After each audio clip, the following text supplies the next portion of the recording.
महात्मा बुद्ध और उंगली मार। प्राचीन काल की बात है। मगध देश की जनता में आतंक छाया हुआ था। अंधेरा होते ही लोग घरों से बाहर निकलने की हिम्मत नहीं जुटा पाते थे। कारण था उंगली मार। उंगली मार एक खूंखार डाकू था जो मगध देश के जंगल में रहता था। जो भी राहगीर उस जंगल से गुजरता था वह उसे रास्ते में लूट लेता था और उसे मारकर उसकी एक उंगली काटकर माला के रूप में अपने गले में धारण कर लेता था। इसी कारण लोग उसे उंगली मार कहते थे। एक दिन उस गांव में महात्मा बुद्ध आए। लोगों ने उनका खूब आदर सत्कार किया। महात्मा बुद्ध ने देखा कि वहां के लोगों में कुछ डर सा समाया हुआ है। महात्मा बुद्ध ने इन लोगों से इसका कारण जानना चाहा। लोगों ने बताया कि डर और आतंक का कारण है डाकू उंगली मार।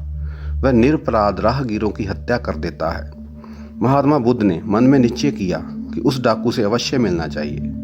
बुद्ध जंगल जाने को तैयार हो गए तो गांव वालों ने उन्हें बहुत रोका, क्योंकि वो जानते थे कि उंगली मार के सामने बच पाना मुश्किल ही नहीं, असंभव भी है।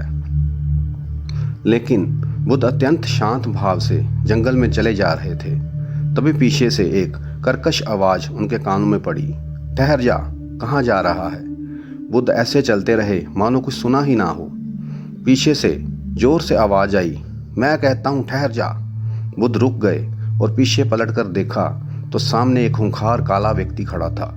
लंबा चौड़ा शरीर, बड़े हुए बाल, एकदम काला रंग, लंबे लंबे नाखून, लाल लाल आंखें, हाथ में तलवार लिए वह बुद्ध को घूर रहा था। उसने गले में उंगलियों की माला लटक रही थी। वह बहुत ही डरावना लग रहा था। बुद्ध ने शांत व मधुर स्वर में कहा, मैं तो ठहर गया, भला तू कब ठहरेगा? उंगली मार ने बुद्ध के चेहरे की ओर देखा।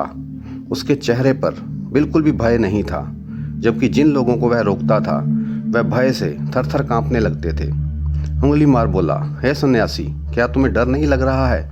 देखो मैंने कितने लोगों को मारकर उनकी उंगलियों की माला पहन रखी है। बुद्ध बोले, तुमसे क्या डरना? डरना है तो उससे डरो जो सचमुच ताकतवर है। उंगली मार जोर से हंसा, हे साधु, तुम समझते हो मैं ताकतवर नहीं हूँ? मैं एक बार में 10-10 लोगों के सिर काट सकता हूँ। बुद्ध बोले, यदि तुम सचमुच ताकतवर हो तो जाओ उस पेड़ के 10 पत्ते तोड़ लाओ। उंगली मार ने तुरंत 10 पत्ते तोड़े और बोला, इसमें क्या है?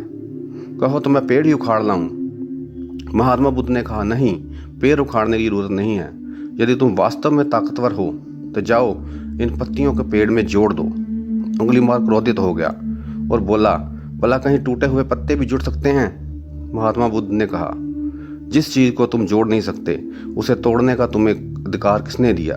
एक आदमी का सिर जोड़ नहीं सकते तो काटने में क्या बहादुरी है? उंगली मार हैरान रह गया। वह महात्मा बुद्ध की बातें सुनता रहा। एक अनजानी शक्ति ने उसके हृदय को बदल दिया। उसे लगा सचमुच उससे भी ताकतवर कोई है। उसे अपने किए पे पछतावा होने लगा। वह बुद्ध में चरणों में गिर गया और बोला, हे महात्मन, मुझे क्षमा कर दीजिए, मैं भटक गया था, आप मुझे शरण में ले लीजिए। भगवान बुद्ध ने उसे अपनी शरण में ले लिया और अपना शिष्य बना लिया। अगर आपको ये कहानी पसंद आई हो तो इसे लाइक और शेयर अवश्य